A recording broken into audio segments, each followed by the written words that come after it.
हाँ तो my dear student, आज की क्लास में हम लोग पढ़ेंगे क्लास 12 जो आपका हिंदी है। क्या क्लास 12 जो आपका हिंदी है और हिंदी का चौथा चैप्टर क्या है?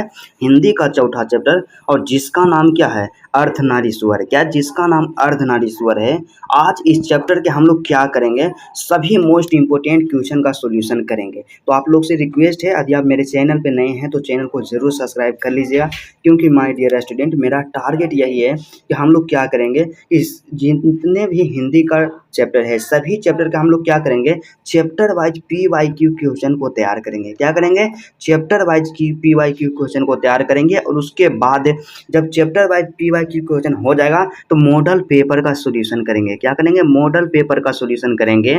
और यदि क्वेश्चन बैंक और मॉडल पेपर दोनों को कंप्लीट यदि आप कर लेते हैं तो एग्जाम में से बाहर एक भी क्वेश्चन नहीं आएगा। और यदि आप इसका PDF नोट्स लेना चाहते हैं तो आप डिस्क्रिप्शन में व्हाट्सएप का लिंक दिया हुआ है, वहाँ से आप जा करके व्हाट्सएप को जरूर ग्रुप को ज्वाइन जरूर कर लीजिएगा। तो सबसे पहले यहाँ पे सबसे मोस्ट इम्पोर्टेंट चीज़ क्या है? तो सबसे मोस्ट इम्पोर्टेंट चीज़ है कि आपका जो पाठ है अर्धनारीश्वर। क्या है?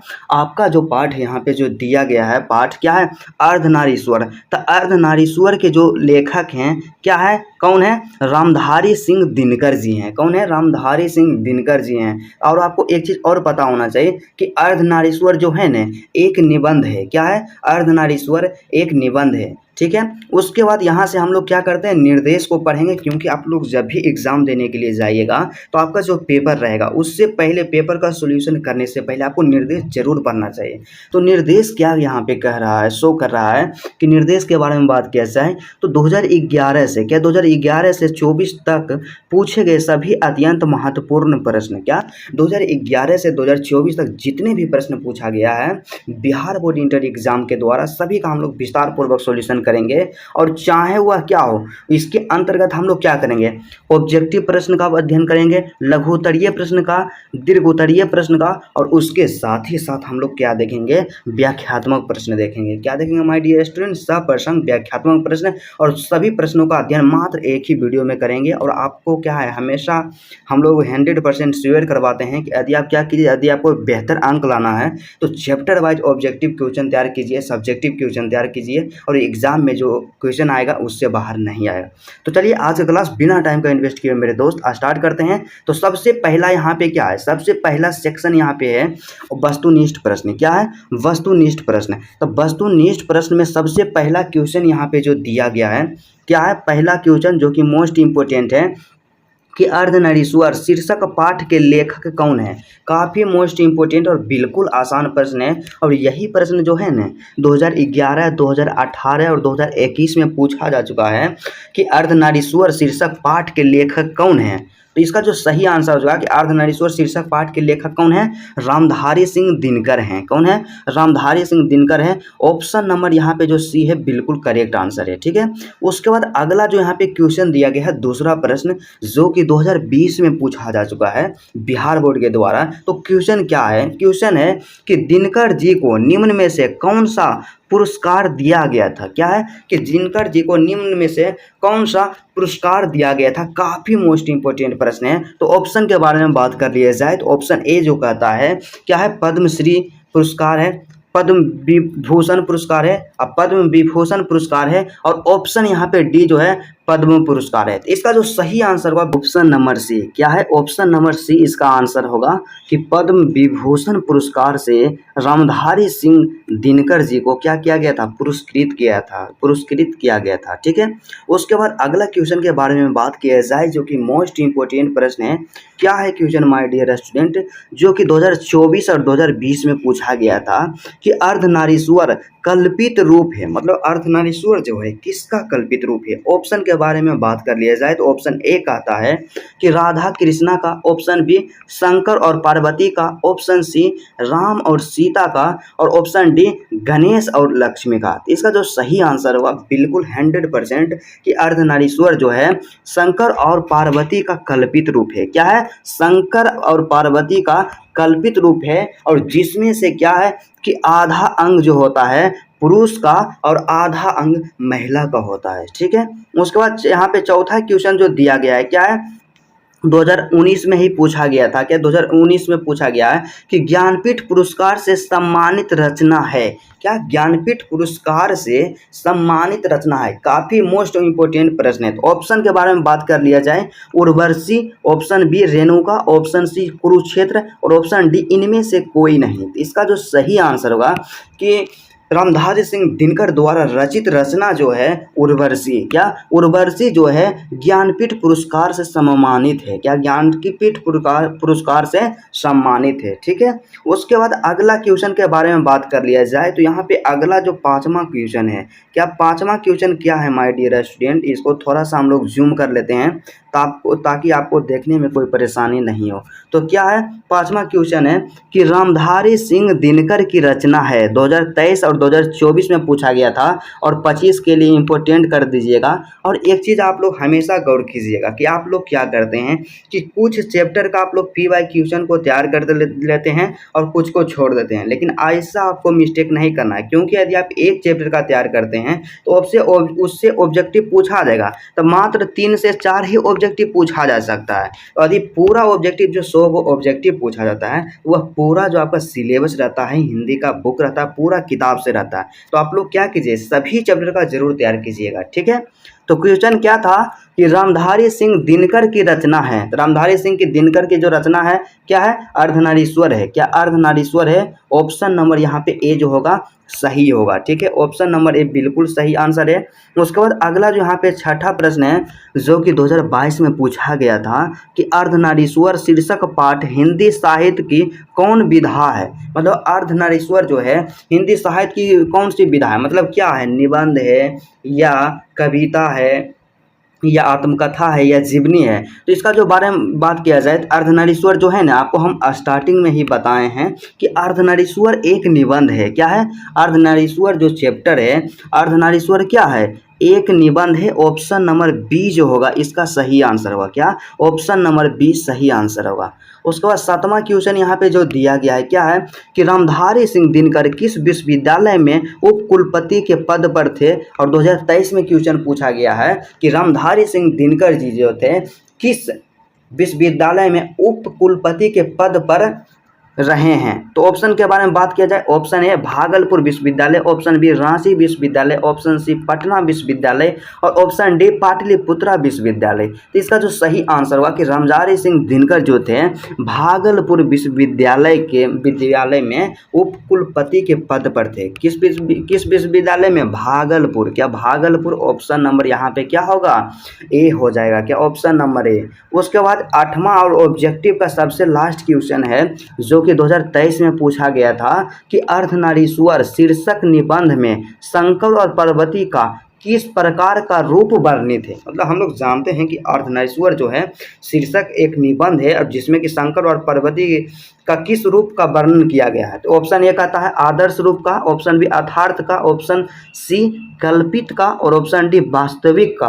तो इसका जो सही आंसर होगा ऑप्शन नंबर सी हो जाएगा। क्या हो जाएगा, ऑप्शन नंबर सी हो जाएगा कि अर्धनारीश्वर जो है शंकर और पार्वती का कल्पित रूप है। क्या है, कल्पित रूप है। ऑप्शन नंबर सी, क्योंकि ज़्यादा प्रश्न नहीं है, बिल्कुल आसान प्रश्न है और बिल्कुल मोस्ट इम्पोर्टेंट प्रश्न है। तो चलिए हम लोग एक पड़ाव को पार कर लिए हैं। अब हम लोग क्या करेंगे, आपको हम बताए हैं जैसे यहाँ सीक्वेंस को आप देखिए, ऑब्जेक्टिव प्रश्न के बाद हमें क्या करना है, सब्जेक्टिव में लघु उत्तरीय प्रश्न। तो चलिए हम लोग PDF को स्क्रॉल करते हैं और यहाँ पे आता है हमारा मोस्ट इम्पोर्टेंट लघु उत्तरीय प्रश्न। थोड़ा सा जूम करना ज़रूरी है क्योंकि यदि जूम नहीं करेंगे तो एक बेहतर आंसर नहीं दिखेगा। तो यहाँ से क्या है, दूसरा स्टेप हम लोग फॉलो करेंगे। क्या है दूसरा मोस्ट इम्पोर्टेंट कि लघु उत्तरीय प्रश्न। क्या, लघु उत्तरीय प्रश्न, जिसमें कि सबसे पहला क्वेश्चन हमारे पास जो दिया गया है 2021 और 2022 में पूछा गया था। क्या है क्वेश्चन कि नारी की पराधीनता कब से आरंभ हुई। काफ़ी मोस्ट इम्पोर्टेंट और पॉपुलर प्रश्न है कि नारी की जो पराधीनता है कब से स्टार्ट हो गई, कब से प्रारंभ हो गई। तो इसका आंसर देना है। तो इसका आंसर बिल्कुल आसान है। तो यहाँ पे हम लोग क्या करेंगे, उत्तर दे करके इस लाइन को छोड़ करके और लिखना आरंभ करेंगे। क्या लिखेंगे कि कृषि का विकास सभ्यता का पहला सोपान था। क्या था कि कृषि का जो विकास था सभ्यता का क्या था, पहला सोपान था। किंतु इस पहली सीढ़ी पर सभ्यता के मनुष्य ने भारी कीमत चुकाई है। क्या किए हैं कि परंतु यह पहली सीढ़ी पर सभ्यता के मनुष्य ने भारी कीमत चुकाई है। अर्थात जब मानव जाति ने कृषि का आविष्कार किया तब से नारी की पराधीनता आरंभ हो गई। मतलब सीधा सा यहाँ समझिए कि जब मानव जाति ने कृषि का आविष्कार किया तब से नारी की पराधीनता आरंभ हो गई। क्या हो गई? नारी की पराधीनता आरंभ हो गई। और कृषि के आविष्कार के चलते नारी घर में न रहने लगी। क्या? कृषि के आविष्कार के चलते जो नारी थी, महिलाएं थे, वो घर में रहने लगी। और उसके बाद इसमें नोट डाउन करना है कि छात्र का घर का जीवन क्या है? घर का जीवन सीमित और बाहर का जीवन खत्म होता गया एवं छोटी जिंदगी बड़ी जिंदगी के अधिकाधिक अधीन होती चली गई। मतलब अधिक से अधिक अधीन होती चली गई। और उसके बाद क्या लिखना है कि इस पराधीनता के कारण नारी अपने अस्तित्व की अधिकारिणी नहीं रही। मतलब क्या है कि यह जो पराधीनता है और इसी के कारण नारी अपने अस्तित्व की अर्धांगिनी भी नहीं रही। ठीक है। उसके बाद पैराग्राफ को चेंज करना है ताकि आपका जो आंसर है एट्रैक्टिव देखने में लगे। क्योंकि आपको क्या करना है कि एग्जामिनर को अपनी ओर एट्रैक्ट करना है, राइट। तो इसके बाद यहाँ पे लिखना है कि उसके सुख और दुख, मतलब महिला का सुख और दुख, प्रतिष्ठा और अप्रतिष्ठा, यहाँ तक कि जीवन और मरण भी पुरुष की मर्जी पर टिकने लगे। क्या करने लगे?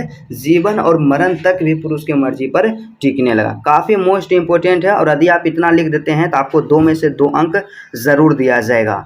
उसके बाद अगला क्वेश्चन यहाँ पे क्या है? अगला क्वेश्चन जो दूसरा क्वेश्चन है, जो कि 2023 के साथ ही साथ 2012 में भी पूछा गया था कि पुरुष जब नारी के गुण लेता है तब वह क्या बन जाता है। मोस्ट इंपोर्टेंट प्रश्न है। और यदि आप लोग अर्धनारीश्वर चैप्टर को पढ़े होंगे तो आपको पता होगा कि जब कोई भी पुरुष क्या करता है, नारी के गुण लेता है तो वह क्या बन जाता है। तो इसमें लिखना है, बिल्कुल आसान क्वेश्चन है, काफ़ी मोस्ट इंपोर्टेंट भी है। तो इसका आंसर क्या होगा कि पुरुष जब नारी के गुण लेता है तब वह देवता बन जाता है। क्या बन जाता है? देवता बन जाता है।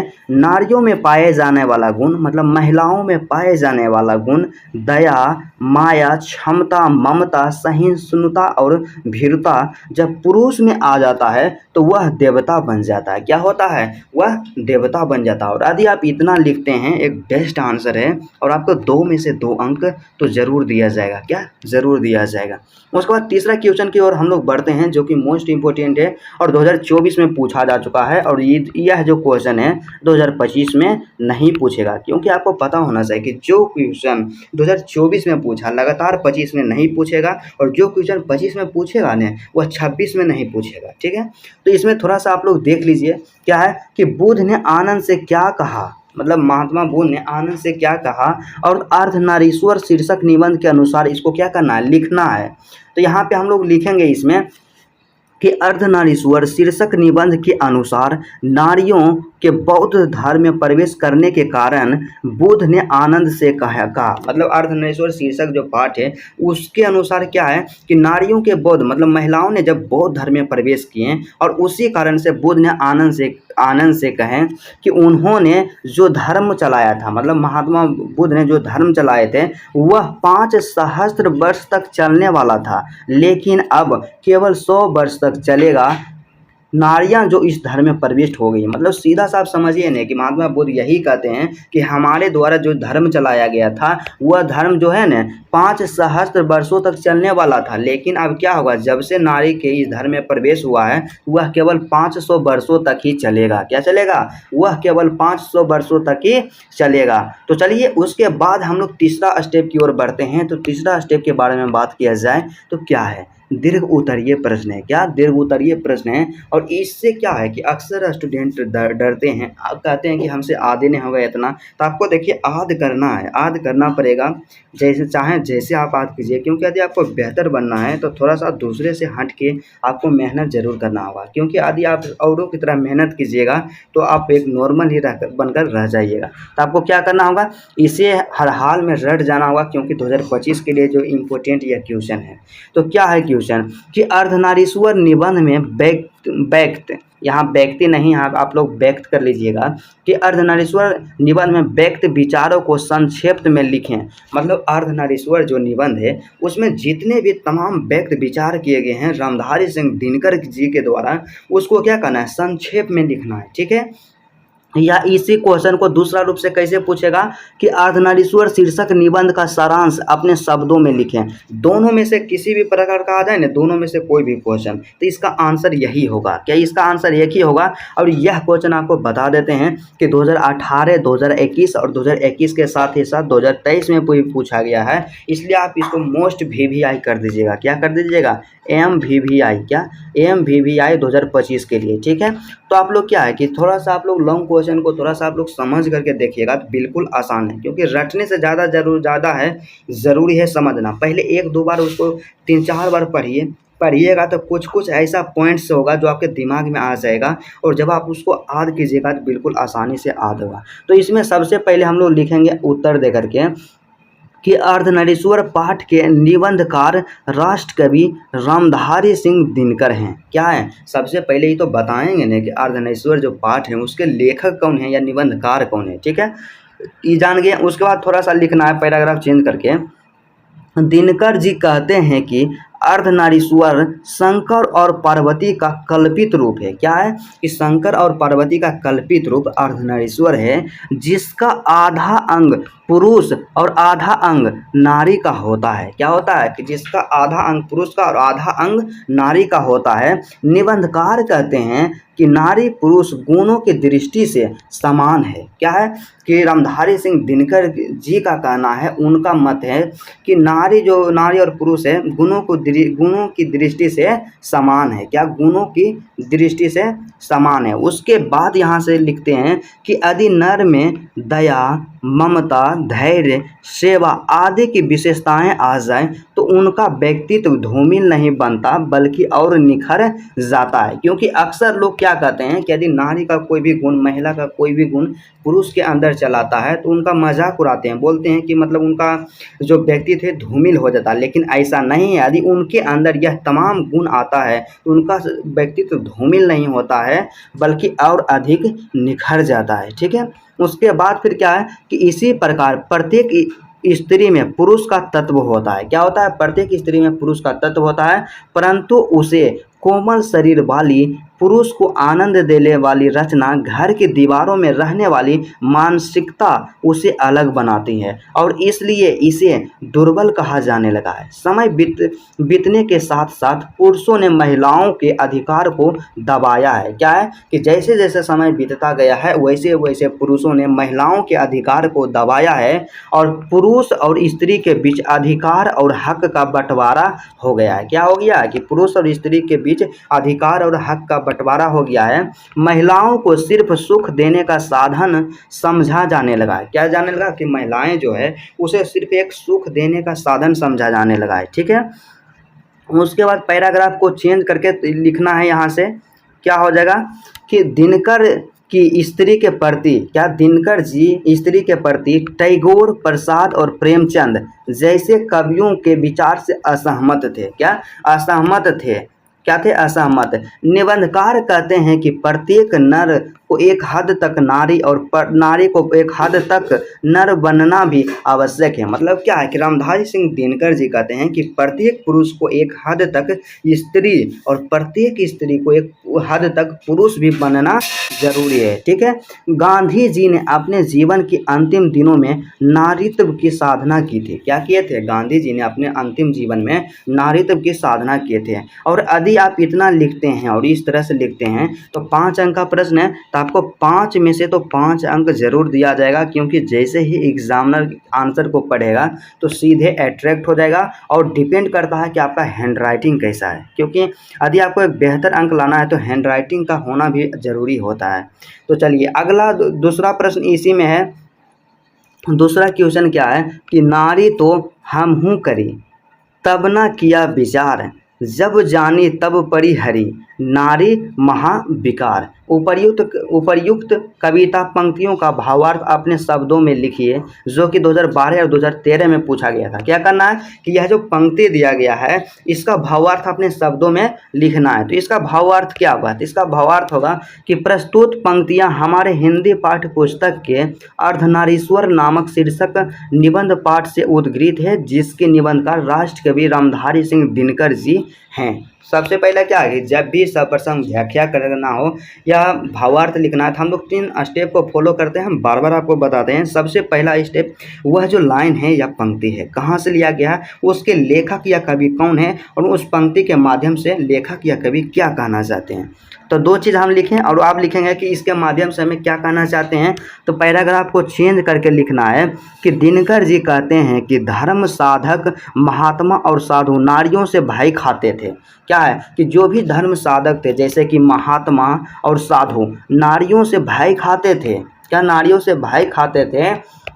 उसके बाद इतना ही नहीं, विचित्र बात यह है कि इनमें से कई महात्माओं ने ब्याह भी किया। क्या है कि इनमें से कई महात्माओं ने शादी भी किए थे, लेकिन फिर भी नारियों की, स्त्रियों की निंदा भी की। क्या, स्त्रियों की निंदा भी की। और उसके बाद क्या है कि कबीर साहब ने कहा था, नारी से ब्याह हमने भी किया, जब उसे जाना था तब दुख हरने वाली लगी, अब तो वह महाविकार लग रही है। क्या लग रही है? अब तो वह महाविकार लग रही है। और इतना लिखिएगा तो आपको ज़रूर मिलेगा। मोस्ट इम्पोर्टेंट क्वेश्चन है। उसके बाद तीसरा लघुत्तरीय प्रश्न के बारे में बात किया जाए, जो कि 2022 में पूछा गया था और 2025 एग्ज़ाम के लिए इसको भी इम्पोर्टेंट कर दीजिएगा आप लोग क्या कीजिएगा, देखिए नोट्स बनाने के चक्कर में रहिएगा नहीं आपसे, तो आपके पास समय बहुत कम है और आप एक बेहतर अंक की तैयारी नहीं कर पाइएगा। तो आप क्या कीजिएगा, इसका PDF निकलवा लीजिएगा। क्या निकलवा लीजिएगा? PDF निकलवा लीजिएगा। डिस्क्रिप्शन में व्हाट्सअप का जो ग्रुप है उसका लिंक दिया हुआ है, वहाँ से जाके व्हाट्सअप ग्रुप ज्वाइन कीजिए। वहाँ पे क्या है, PDF मिलेगा और PDF का आप प्रिंट आउट करवा लीजिएगा और इसको क्या करते हमेशा रिवीजन करते रहिएगा और एक बेहतर अंक ज़रूर दिलाएगा। तो इसका क्या है, तीसरा क्वेश्चन यहाँ पे दिया गया है, जो कि 2022 में पूछा गया था कि अर्धनारीश्वर शीर्षक पाठ में रविंद्रनाथ प्रसाद और प्रेमचंद के चिंतन से दिनकर क्यों असंतुष्ट हैं। मतलब क्या है कि अर्धनारीश्वर जो पाठ है उसमें रविंद्रनाथ टैगोर, प्रसाद और प्रेमचंद के चिंतन से, विचार से रामधारी सिंह दिनकर क्यों असंतुष्ट हैं। यहाँ पे हम लोग उत्तर दिए और उसके बाद लिखेंगे क्या है इसका बेस्ट आंसर है। हम लोग लिखेंगे कि रविंद्रनाथ के अनुसार। क्या, रविंद्रनाथ के अनुसार। तो रविंद्रनाथ क्या कहते हैं, उनकी बात को हम लोग सबसे पहले समझते हैं। तो ये कहते हैं कि नारी की सार्थकता उसकी भंगिमा के मोहक और आकर्षक होने में है। मतलब क्या है कि नारी का जो सार्थकता है अपने पति के मोहक और आकर्षक होने में है। उसके बाद क्या कहते हैं कि केवल पृथ्वी की शोभा, केवल आलोक और केवल प्रेम की प्रतिभा बनने में है। ठीक है। उसके बाद कर्म, कीर्ति, वीर बल और शिक्षा दीक्षा लेकर वह क्या करेगी। मतलब उनका कहना सीधा सा है कि महिला का जो काम है ना वह पुरुष के देखभाल करने में है, पृथ्वी के शोभा बढ़ाने में है और प्रेम की भंगिमा बनने में है। और वह कर्म करके क्या करेगी, पढ़ लिख कर क्या करेगी, वही इनका कहना है। ठीक है। उसके बाद फिर क्या है, अगला है प्रसाद जी के अनुसार। मतलब प्रसाद जी क्या कहते हैं, प्रसाद जी क्या कहते हैं। तो प्रसाद जी के अनुसार क्या है कि ईरा वह नारी है जिसने पुरुषों के गुण सीखे हैं। क्या है, ईरा वह नारी है जिसने पुरुषों के गुण सीखे हैं। तो निष्कर्ष क्या, तो निष्कर्ष यही निकलेगा कि प्रसाद जी भी नारी को पुरुषों के क्षेत्र से अलग रखना चाहते थे। क्या रखना चाहते थे, अलग रखना चाहते थे। और उसके बाद यहाँ पे क्या है, प्रेमचंद के अनुसार। तो प्रेमचंद क्या कहते हैं, तो प्रेमचंद के कहना था, क्या प्रेमचंद का कहना था, क्या कहना था प्रेमचंद के। तो प्रेमचंद जी कहते हैं कि पुरुष जब नारी के गुण लेता है तब वह देवता बन जाता है, किंतु नारी जब पुरुष के गुण लेती है तब वह राक्षसी हो जाती है। उनका यही कहना था। बिल्कुल गलत है, क्योंकि इस पर फिर रामधारी सिंह दिनकर जी का विचार किया था कि दिनकर जी इन लोगों के विचार से असंतुष्ट हैं। क्या है कि दिनकर जी जो थे इन लोगों के विचार से असंतुष्ट है, क्योंकि उनका विचार है कि सदियों की आदत और सभ्यता से इनका अंतर्मय यही कहता है कि नारी की सार्थकता पुरुष को रिझाकर रखने में है। ठीक है, इतना आपको लिख देना है और यदि इतना लिखते हैं तो आपको 5 में से 5 अंक जरूर दिया जाएगा। तो चलिए सबसे लास्ट स्टेप की ओर बढ़ते हैं। तो सबसे लास्ट स्टेप यहाँ पे क्या है कि सप्रसंग व्याख्यात्मक प्रश्न। क्या सप्रसंग व्याख्यात्मक प्रश्न, जो कि हमारा एग्जाम जो होता है प्रत्येक साल उसमें 2 गो सप्रसंग व्याख्या वाला पूछा जाता है, एक काव्य खंड से, एक गद्य खंड से, और प्रत्येक यहाँ व्याख्या करे वाला जो भी प्रश्न रहता है सभी कितना अंक रहता है, 4 अंक आता है और 2 को पूछा जाता है। तो 4 गुना 2 कीजिएगा तो टोटल 8 अंक का होगा। तो सबसे पहला यहाँ पे क्वेश्चन क्या है, पहला क्वेश्चन है कि प्रत्येक पत्नी अपने पति को बहुत कुछ उसी दृष्टि से देखती है जिस दृष्टि से लता अपने वृक्ष को देखती है। क्या देखती है? जिस दृष्टि से लता अपने वृक्ष को देखती है। और 2018, 2021 और 2023 में क्वेश्चन पूछा गया है। तो इसका हम लोग व्याख्या करेंगे। तो व्याख्या क्या है, सिंपल है।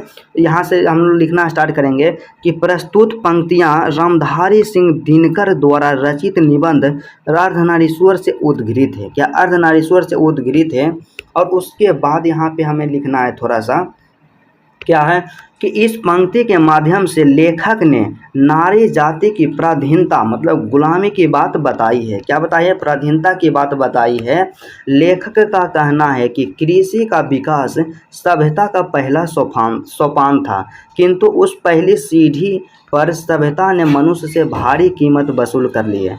आज प्रत्येक पुरुष अपनी पत्नी को फूलों सा आनंदमय भार समझता है और प्रत्येक पत्नी अपने पति को बहुत कुछ उसी दृष्टि से देखती है जिस दृष्टि से लता अपने वृक्ष को देखती है। ठीक है, और उसके बाद पैराग्राफ चेंज करके लिखना है कि इस पराधीनता के कारण नारी अपने अस्तित्व की अधिकारिणी नहीं रही।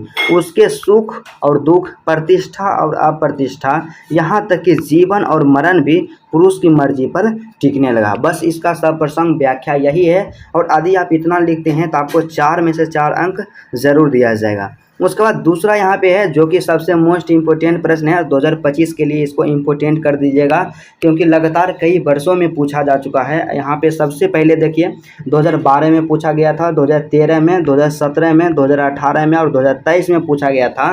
लगातार 5 वर्षों में पूछा गया है। तो क्वेश्चन क्या है कि जिस पुरुष में नारीत्व नहीं अपूर्ण है। यही है कि अर्धनारीश्वर पाठ से एक पंक्ति लिया गया है कि जिस पुरुष में नारीत्व नहीं वह अपूर्ण है। तो इसका क्या करना है, सप्रसंग व्याख्या करना है। तो सबसे पहले यहाँ पे आंसर लिखेंगे, उसके बाद क्या लिखना स्टार्ट करेंगे कि प्रस्तुत पंक्ति रामधारी सिंह दिनकर द्वारा रचित पाठ अर्धनारीश्वर से ली गई है। क्या ली गई है? प्रस्तुत जो पंक्ति है रामधारी सिंह दिनकर के द्वारा रचित पाठ अर्धनारीश्वर से ली गई है। उसके बाद इतना आप जब भी लिखते हैं तो आप सबसे पहला काम पैराग्राफ को चेंज करिए। उसके बाद लिखिए कि इस पंक्ति के माध्यम से लेखक का कहने का तात्पर्य है कि जिस पुरुष में नारीत्व नहीं है वह अपूर्ण है, अर्थात उसमें नारी का भी कुछ गुण होना चाहिए। ठीक है, पुनः हम लोग पैराग्राफ को चेंज करेंगे। उसके बाद लिखेंगे कि नारी पुरुष को बहुत सहयोग करती है। ऐसा बिल्कुल नहीं कि पुरुष के अंदर नारी के गुण आना नहीं चाहिए। अर्धनारीश्वर का मतलब ही होता है दोनों। क्या?